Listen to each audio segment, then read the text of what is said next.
Izin saya mulai ya Ibu. Oke.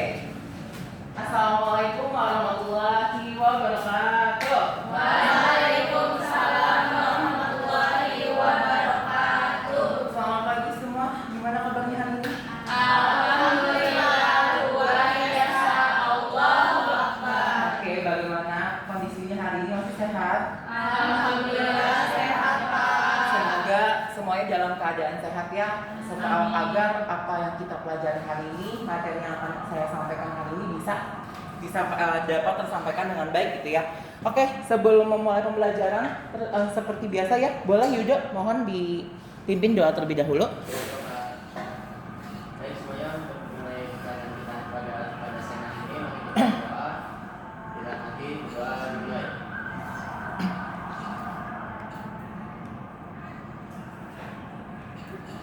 Selesai. Memberi salam.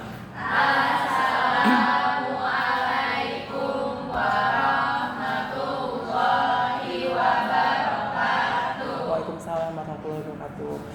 Oke, sebelum itu Bapak izin presensi terlebih dahulu ya. Coba yang disebutkan namanya angkat tangan, oke? Yudo Dimas Saputra. Hadir, Pak. Oke, Anindita Putri Alia. Risa Nur Analia Ningsih. Hadir, Pak. Claresta Sukma Ramadhani. Sakit. Sakit, kok nggak izin sama saya ya, nanti saya chat coba. Nadia Fauzia. Hadir, Pak. Oke, Anisha Rosliana. Hadir, Pak. Oke, Iin Fabrianti. Hadir, Pak. Oke, Nur Tazkiyatul Mutmainnah.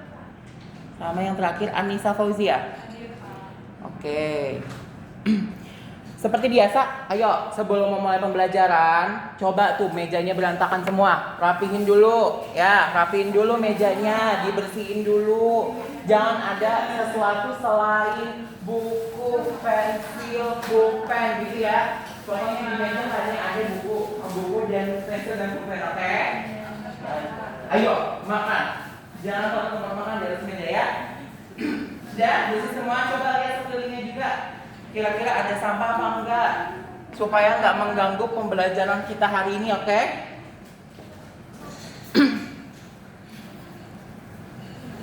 Oke, sebentar ya Bapak akan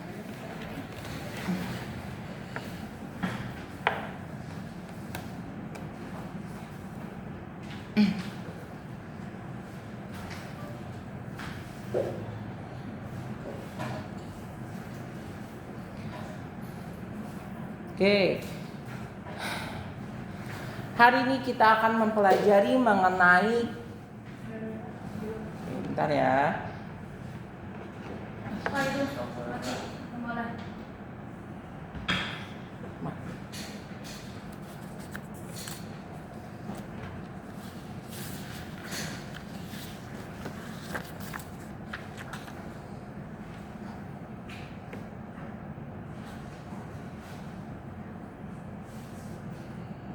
Coba sambil menunggu ya di sini. Sebelum kita memasuki ke inti pembelajaran hari ini, jadi hari ini kita akan belajar mengenai konsep kesebangunan. Nah, sebelum kita mempelajari tentang kesebangunan ini, coba masih ingat nggak mengenai rasio atau perbandingan? Ada yang masih ingat? Apa itu rasio? Masih apa? Coba. Proses membandingkan dua besaran gitu ya, atau lebih gitu kan ya. Oke, kita mulai dulu ke slide selanjutnya. Nah, sebelum kita memulai ke inti pembelajaran hari ini mengenai konsep kesebangunan, di sini kita akan pelajari terlebih dahulu apa sih rasio, apa sih perbandingan kan gitu ya. Kita mau mengulas kembali apa itu perbandingan. Nah, perbandingan seperti yang kata Ani tadi benar, anak Bapak pintar, yaitu membedakan atau membandingkan dua benda yang berbeda gitu atau lebih gitu kan ya. Misalkan di sini ada apel, ada anggur. Apakah kedua buah ini sama? Tidak. Kalau Bapak tanya perbandingan antara apel dan anggur berapa? Perbandingan. Ingat, dalam perbandingan, kata yang pertama disebutkan itu menjadi awal. Misalkan perbandingan apel dan anggur. Maka jawabannya 5 banding 1. Oke. Supaya nih anak-anak lebih memahami mengenai materi perbandingan dan juga rasio, kita coba kuis dulu ya. Kita latihan. Coba. Kita latihan ya, latihan dulu. Boleh? Untuk bantu di depan, Anindita, Putri Alia, boleh sini maju ke depan ya. Yang lainnya silakan untuk di scan terlebih dahulu.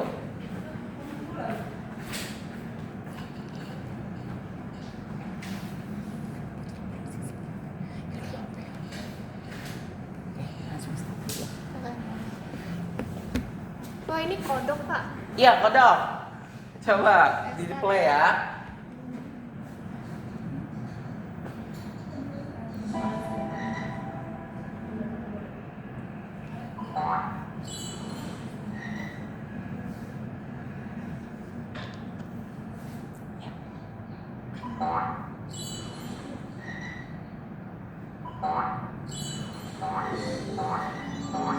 Yang lain mengerjakan benar semua nggak? Oke, artinya boleh silakan duduk. Applause dulu untuk Anin. Oke, kalau ternyata nilainya Anin sempurna, bagus. Artinya Anin masih inget konsep rasio perbandingan seperti apa gitu kan ya. Jadi hari ini kita akan mempelajari konsep kesebangunan. Nah, apa sih manfaat dan fungsinya kita mempelajari rasio dulu? Karena rasio atau perbandingan ini akan menjadi dasar pengetahuan anak-anak sekalian untuk mempelajari mengenai konsep kesebangunan. Oke, kita lanjut terlebih dahulu ya. Oke, sebelum kita memulai pembelajaran, ada baiknya di sini kita tahu dulu apa sih sebenarnya tujuan kita belajar hari ini. Oke, yang pertama, peserta didik mampu memahami informasi yang diberikan pada masalah kontekstual mengenai kesebangunan dua segi empat dengan tepat. Kemudian yang kedua, peserta didik mampu menerapkan sifat kesebangunan dua segi empat melalui konsep sudut serta perbandingan panjang dan lebar. Yang ketiga, peserta didik mampu menerapkan sifat kesebangunan dua segi empat melalui konsep serta perbandingan panjang, konsep sudut serta perbandingan panjang dan lebar. Dan yang terakhir, peserta didik mampu menilai suatu kebenaran pernyataan mengenai kesebangunan menggunakan sifat-sifatnya dengan tepat. Oke, nah tadi sudah memaparkan mengenai tujuan pembelajaran. Tentunya kita kalau mau memahami suatu materi tertentu, kita mau tahu dong apa sih manfaatnya sebenarnya materi ini kita pelajari, ya enggak? Nah, konsep kesebangunan itu biasa kita gunakan di bidang arsitektur ataupun di desain gitu ya. Nah, nih coba kita lihat amati ya bersama. Di sini biasanya kalian ngelihat bangunan besar. Ini kan berhubungan dengan arsitek gitu kan ya. Kalau misalkan kalian melihat gedung yang besar, itu kan pastinya sebelum dibuat ada desainnya terlebih dahulu. Gak mungkin dong desain gambar gedung kita bikin mau segede apa, kan gak mungkin ya. Kertas yang dibutuhkan segede apa kalau begitu kan? Maka kita pakai konsep kesebangunan untuk mempermudah. Nah, selain itu, konsep kesebangunan itu juga bisa digunakan. Gak bisa ke play ya ini ya. Sinyalnya mungkin ya. Jadi konsep kesebangunan ini juga bisa kita gunakan kalau misalkan kita mau mengukur sesuatu yang lebih tinggi, relatif lebih tinggi daripada kita. Kayak misalkan kalian bisa lihat ke sana, tuh ada baliho. Gak mungkin dong kita manjat ke atas buat mengukur, aduh ini bentuk ini sama nggak ya sama baliho itu? Gak mungkin kan ya? Maka kita gunakan konsep kesebangunan. Oke, untuk mendalami materi mengenai konsep kesebangunan ini, kalian akan dibentuk menjadi 2 kelompok. Kita spin ya kelompoknya. Oke, kita lihat di sini.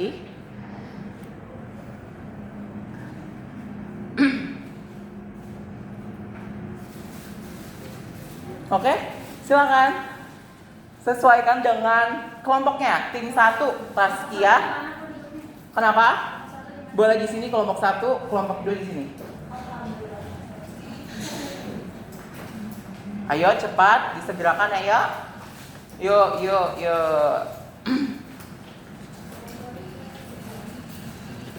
Oke? Sudah?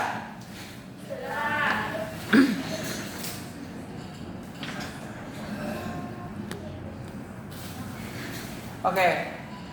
Akan Bapak bagikan LKPD-nya ya. Sama-sama. Oke, sebelum itu sudah semuanya ya dapat LKPD?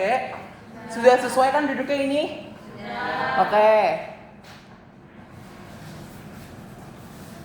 Nah, sebelum itu coba tolong perhatikan. Oke, kita belajar ya konsep kesebangunan. Oke, sekarang Bapak tanya, dua bentuk ini sama?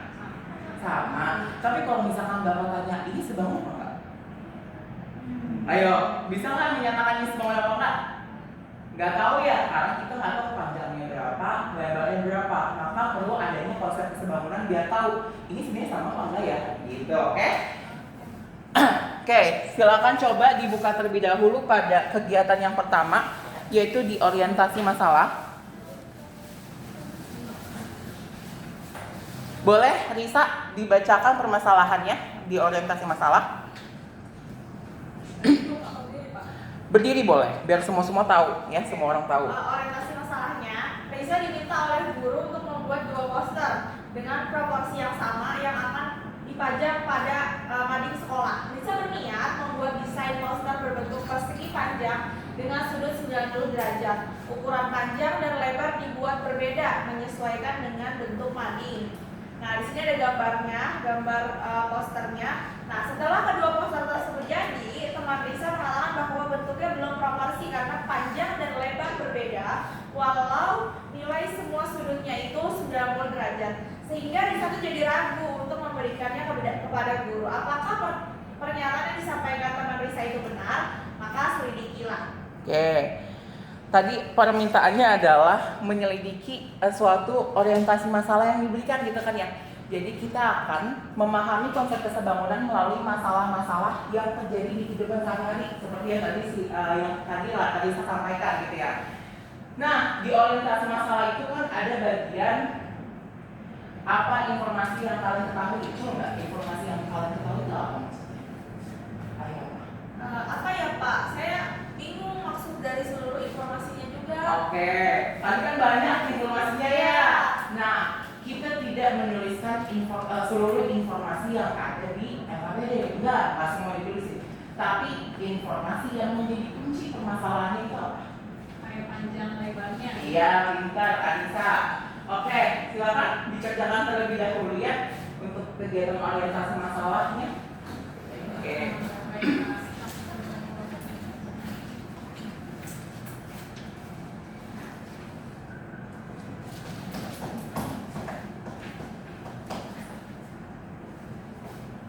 Kenapa? Bisa? Mau dibongkar boleh, maksudnya dilepas itunya, statelessnya boleh. Tapi pelan-pelan ya, supaya tidak robek. Awas nanti tangannya kena.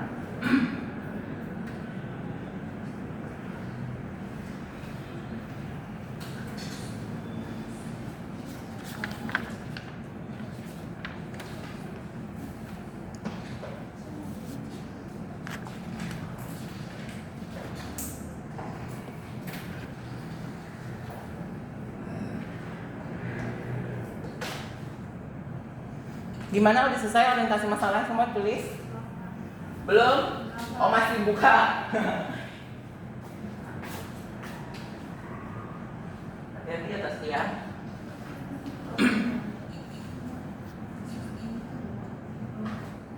Kelompok 2 udah? Belum.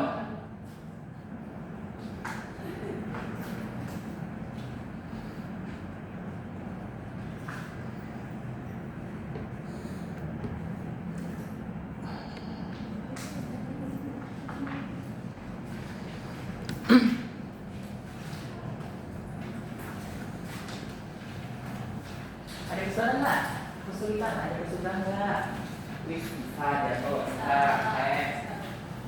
yang sudah selesai di orientasi masalah silakan dilanjutkan lagi ke kegiatan selanjutnya, yaitu mengorganisasikan siswa untuk belajar. Sudah? Orientasi masalahnya sudah? Oke. Pinjemin dong temennya nggak punya pulpen nih. Ayo, lain kali Anin kita kalau mau sekolah bawa pulpen ya.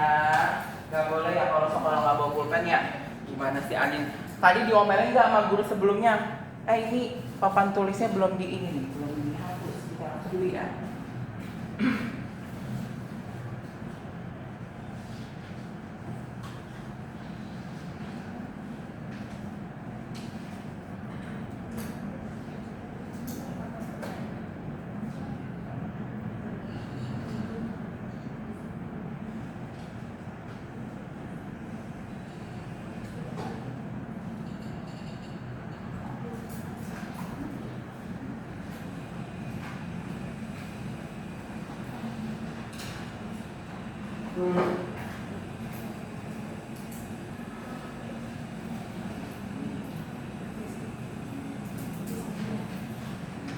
Sudah? Kegiatan mengorganisasikan siswanya sudah? Sudah? Belum?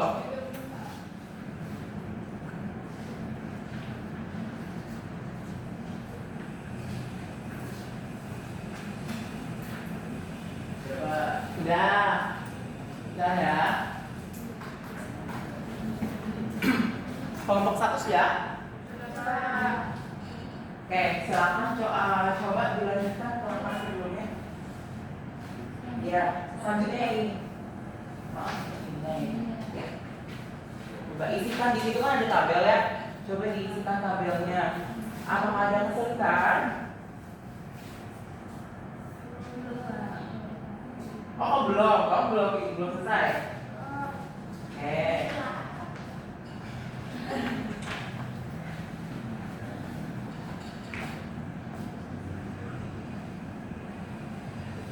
Yang bagian tabel bisa? Bisa ya. Ingat ya, untuk menuliskan perbandingannya itu awali dengan kata pertama yang disebutkan. Di situ apa? Panjang dulu atau lebar dulu? Panjang. Maka dahulukan panjang dulu baru lebar. Ingat ya, notasi perbandingan apa? Titik 2 atau ya.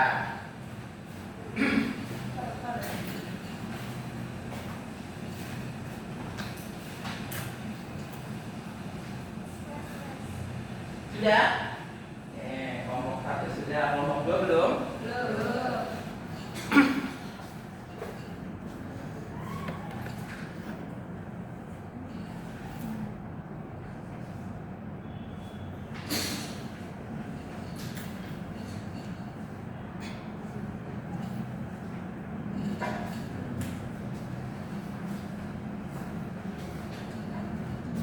Sudah?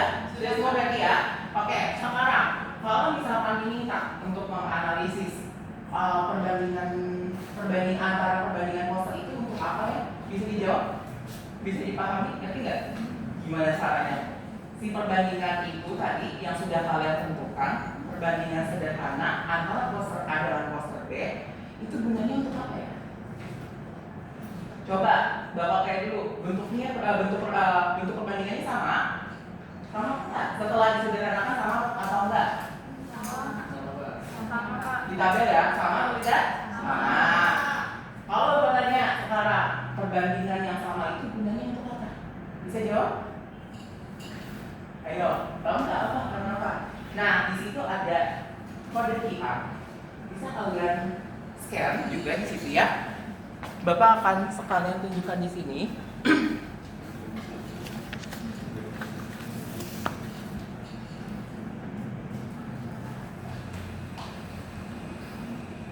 Nah, oke. Ketika kalian sudah scan kode tadi, itu akan masuk ke dalam Canva seperti ini. Sama nggak? Sudah dicoba belum? Coba satu kelompok. Oke.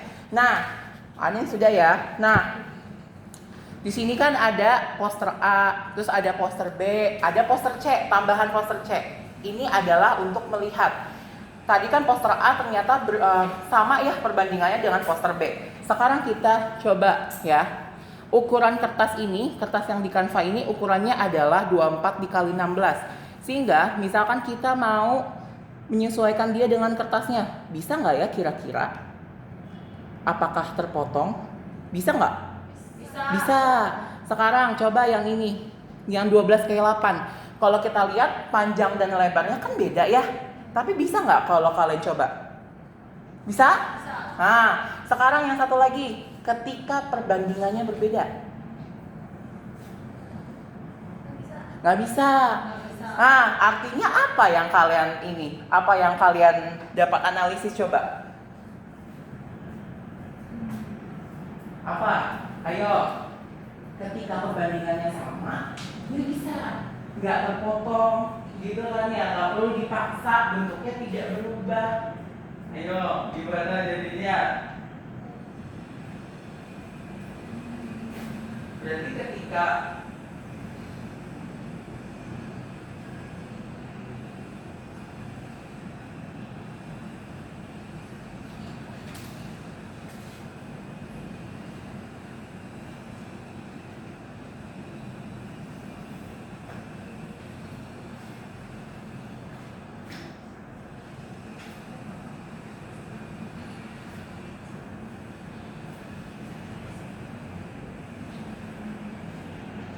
apa informasi yang kalian dapatkan melalui perbandingan panjang dan lebar proses tersebut?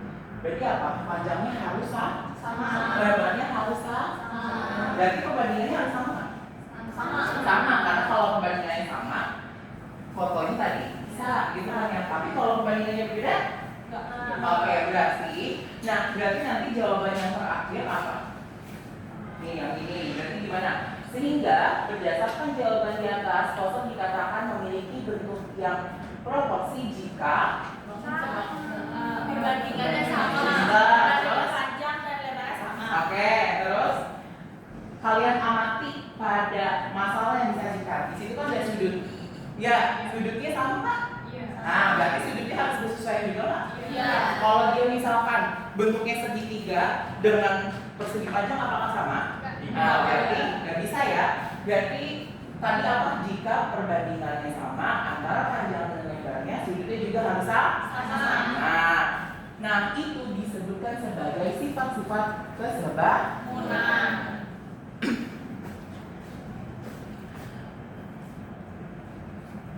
Oke, jika sudah mengerti, silakan dilanjutkan sampai proses yang terakhir. Oke.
Sudah? Sudah selesai belum?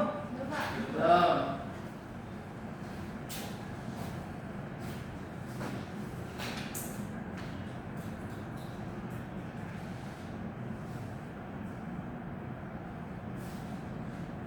Ada kesulitan?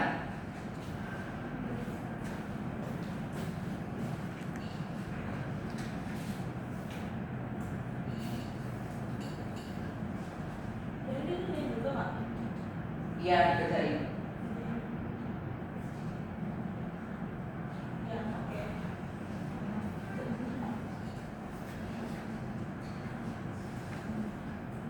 Sudah? Kelompok satu sudah? Oke, coba baru minta kelompok satu coba presentasikan untuk bagian mengembangkan dan menyajikan hasil karya. Coba bacakan saja nggak apa? Berdiri ya. Oke.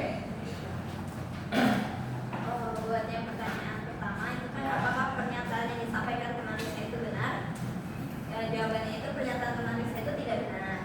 Terus yang kedua, untuk menyatakan kedua poster memiliki bentuk yang proporsi atau sebangun, maka apa yang diperlukan?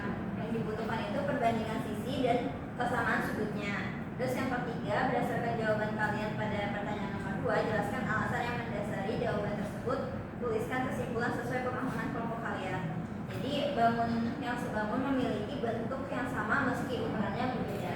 Oke. Nah, tadi di bagian pertama kan pernyataannya salah. Iya. Pernyataannya salah karena ternyata setelah diselidiki gitu ya, setelah diselidiki ternyata bangunnya itu bentuknya poster itu tuh sebangun karena panjang dan lebarnya walaupun nilainya berbeda, tapi ketika disederhanakan bentuk perbandingannya nilainya sama.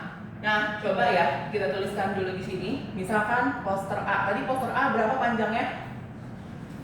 24 ya. 24 dibanding 16 gitu kan. Kemudian poster B itu 12 dan 8. Oke. Ini kalau kita ubah ke dalam pecahan kan menjadi 24 per 16. yang ini menjadi 12 8. Coba tadi kalian pahamkan bagaimana caranya menyederhanakan. Berarti gimana tuh caranya? Sama-sama dibagi dengan nilai yang sama gitu. Misalkan ini mau kita bagi dengan 2, maka 16 juga harus kita bagi dengan 2. Kira-kira supaya dia paling sederhana maka dibagi berapa? Nah, coba dibagi 4 berapa? 6 4. Apakah ini masih bisa? Belum. Masih bisa dibagi berapa lagi? 2. Oke, sama-sama dibagi 2. Makanya menjadi berapa? 3. Kemudian yang ini apakah bisa disederhanakan juga? Bisa. Dibagi berapa kira-kira? Berapa ini jadinya? 3 per 2. Oke. Sama kan ya perbandingannya. Nah, artinya 4 ini menjadi 4 ini dan ini kan 4 ya, pokoknya yang ini itu menjadi skalanya. Sekarang gini, kalau pertanyaannya adalah 12 per 8, apakah 12 per 8 ini bisa kita ubah menjadi 24 per 16? Bisa. Dikali berapa? 2. Nah, 2 itu disebutkan sebagai skala. Nah, coba kita buktikan ya, kita validasi ya dengan menggunakan GeoGebra. Apakah benar?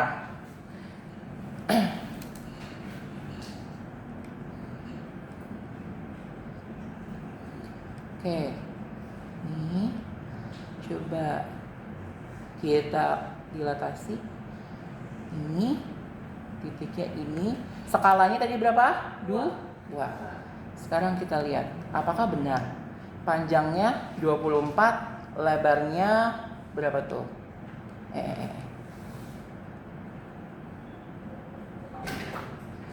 Panjangnya 24, lebarnya jadi berapa? 16. Sama nggak sama yang di soal? Sama. Maka sesuai ya gitu ya, terbukti gitu kan ya. Oke, apakah sudah paham semua? Ada kesulitan? Ada kesulitan nggak? Enggak ya? Oke, coba. Oke, karena sudah selesai, coba boleh Anindita Putri Alia disimpulkan untuk pembelajaran hari ini. Coba dibaca aja di bagian kegiatan terakhir, yaitu menganalisis dan mengevaluasi. Coba.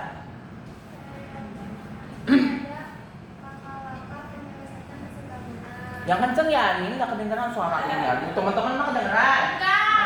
Enggak kan? Coba kencengin ya, Anindita. Kalau menyelesaikan kesebangunan segi 4 itu ada mengidentifikasi pasangan sisi dan sudut yang bersesuaian pada bentuk segi 4. Oke. Terus memastikan bahwa sudut-sudut yang bersesuaian itu sama besar. Terus menentukan perbandingan panjang sisi yang bersesuaian. Menyusun perbandingan tersebut dalam bentuk pecahan yang sama. Terus menggunakan perbandingan untuk mencari panjang sisi yang belum diketahui dan menarik kesimpulan berdasarkan hasil perhitungan. Oke.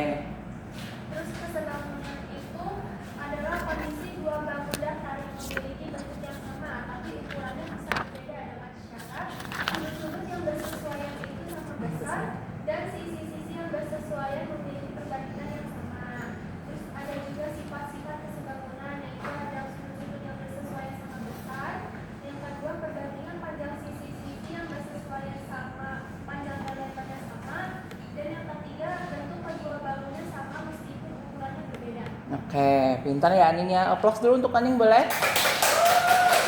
Nah, benar ya yang disampaikan oleh Anin. Jadi kesimpulannya adalah kesebangunan itu merupakan dua bangun datar yang memiliki panjang sisi bersesuaian. Tadi ya kan, apa langkah-langkahnya? Tadi kita mulai dengan identifikasi masalah ya, informasi yang menjadi kunci apa sih gitu kan ya, panjangnya berapa, lebarnya berapa, terus sudutnya berapa. Kemudian diimplementasikan ke dalam tabel supaya terrealisasikan, tergambarkan gitu kan bentuknya. Habis itu apa? Menentukan perbandingan sisi-sisi yang bersesuaian gitu ya. Oke, nah sifat-sifatnya apa? Artinya tadi, artinya jika suatu bentuk dua bentuk ingin kita katakan sebagai sebangun, maka perbandingan sisinya harus bersesuaian antara panjang dan lebar. Sudutnya juga harus bersesuaian ya, dan bentuknya juga harus sama. Kalau bentuknya nggak sama, apakah kita bisa menyatakan dia sebangun? Enggak. Oke, terima kasih sudah selesai belajar kita hari ini. Alhamdulillahirabbil alamin. Coba dari pembelajaran yang sudah kita lakukan, bagian manakah yang terasa sulit? Adakah yang terasa sulit? Yakin? Jadi terasa sulit? Coba, adakah? Gak ada ya berarti ya? Oke, berarti akan gampang ya. Dari 0 sampai 10, kira-kira berapa tingkat kesulitannya? Gampang banget ya. Harus 100 ya. Oke, berarti gampang ya. Oke. Nah, kemudian dari pembelajaran yang tadi sudah dipaparkan, kira-kira anak-anak sukanya belajar yang kayak gimana? Apakah belajar dengan metode visual itu sudah sesuai? Oke, berarti lebih suka yang visualisasi. Ada gambarnya, ada gambarnya. Kodenya, Kak. Oke. Ada kode. Oke, untuk supaya anak-anak lebih paham lagi tentang konsep kesebangunan, pada bagian akhir LKPD ada latihan formatif. Silakan dikerjakan secara individu, oke? Apakah ada pertanyaan lagi sebelum Bapak tutup? Jadi dikumpulnya kapan, Pak? Dikumpulkannya itu minggu depan, di hari Rabu depan, oke? Nanti Yudo selaku ketua kelas boleh ya di kolektif aja, kemudian dikumpulkan ke Bapak, oke? Baik, Bapak. Apakah ada pertanyaan lagi sebelum Bapak tutup? Tidak, oke. Bapak akhiri ya, Bapak akhiri untuk pembelajaran hari ini. Semoga apa yang kita pelajari hari ini dapat bermanfaat untuk anak-anak sekalian. Kurang lebihnya mohon maaf. Terima kasih. Wassalamualaikum warahmatullahi wabarakatuh. Waalaikumsalam.